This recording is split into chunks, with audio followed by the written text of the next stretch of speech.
Inapandishwa bendera hiyo, tupige makofi washiriki tuliopo hapa. Nianze kwa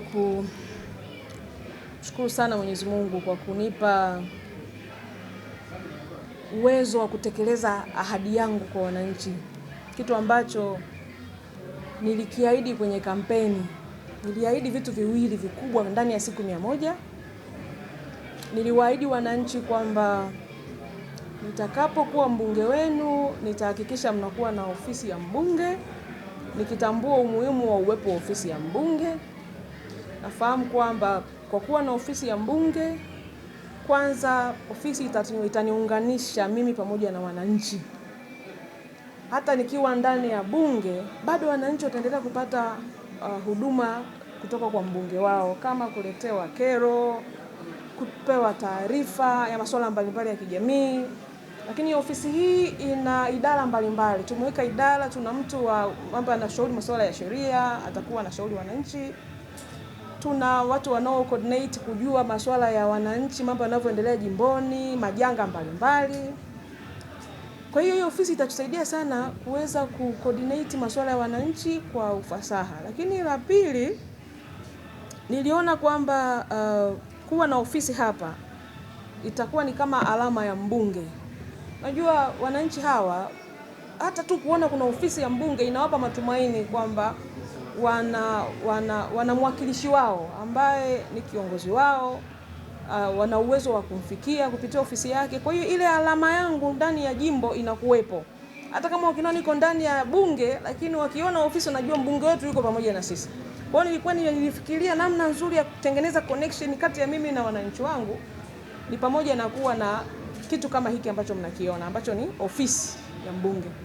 Lakini niliahidi gari ambalo ni Kenta, na dhumuni la kwanza kabisa la kufikiria kutafuta hii gari ni baada ya nimekuwa nikitafutwa sana na wananchi wakiwa na changamoto mbalimbali, na mara nyingine wanakuwa wanaomba kuwezeshwa labda kutafutiwa gari. Kwa mfano, mtumishi anatakiwa kuhama kutoka eneo moja kwenda eneo lingine, unakuta anahangaika namna ya kupata usafiri. Nikapata wazo la kutafuta Kenta. Lakini kuna wakati mwingine unakuta huko katika majukumu ya kawaida unatafuta na mwananchi anakuambia tuko kwenye mazingira ambayo labda tunataka tumpumzishe ndugu yetu, mpendwa wetu, mheshimiwa, lakini tuna changamoto 1, 2, 3. Kwa hiyo nikawa naamini kwamba kupitia Kenta ambayo ninakwenda kuinunua itawarahisishia sana wananchi wangu hata katika masuala ya kijamii yanayowahusu wao kwa wingi kuweza kuwatatulia. Kwa hiyo hili gari sio la kwangu, hili gari ni la kwao. Litafanya kazi kwa ajili yao, na mmeona nimelikabidhi.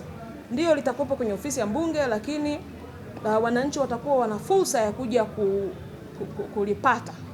Tukio hili ambalo limefanyika leo hii la uzinduzi wa ofisi ya mbunge hapa kwetu Mkalama, kwanza ni historia ambayo imejitokeza kwa mara ya kwanza kabisa tangu mimi nianze kuwa mwenyekiti, na kabla siya mwenyekiti sijawahi kuwa na ofisi ya mbunge katika jimbo la Namba Mashariki.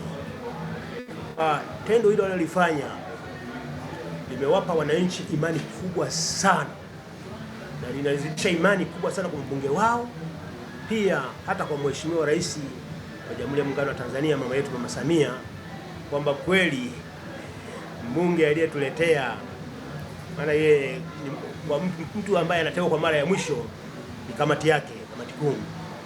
Kwa hiyo tunaipongeza kamati kuu, ongeza na yeye pia kwa jinsi ambavyo ametuletea kifaa ambacho kwa kweli watu wa Mkalama wana imani kubwa sana.